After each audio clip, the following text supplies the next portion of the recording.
Play කරන්න අමාරුයි කියලා හිතන රෝලින් එකක් විනාඩියෙන් ප්ලේ කරන්න ඉගෙන ගමු. රෝලින් එක එන්නේ මෙහෙමයි.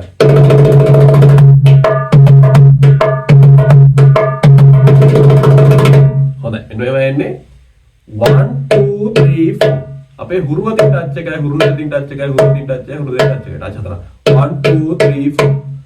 මම කියන හුරුවද කියලා තමන්ට හුරුවද මත් එක්කට වමත දකුණත් එක්කට දකුණුවට. ඒත් එක්ක මේ ටච් එක ප්ලේ කරන්නේ මෙතන මැනික් කටුවේ. මෙහෙන් නෙමෙයි. ගැලවිටෙන් නෙමෙයි මැනික් කටුවේ ප්ලේ කරනවා. 1 2 3 4 මේ වගේ හතරක් හදින්න. 1 2 3 4 1 2 3 4 1 2 3 4 1 2 3 4 එක ටික ටික ස්පීඩ් කර.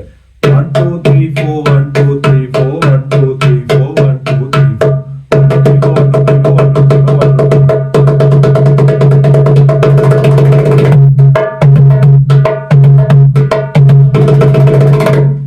පිළිවෙලට ඉගෙන ගන්න අපේ අලුත්ම ක්ලාස් එකට ඔයගොල්ලෝ ජොයින් වෙන්න පුළුවන්. ජොයින් වෙන්න කැමති යාළුවෝ මගේ WhatsApp නම්බර් එක මම පල්ලෙහාන් දාලා තියෙනවා. ඒකට මැසේජ් එකක් දාන්න.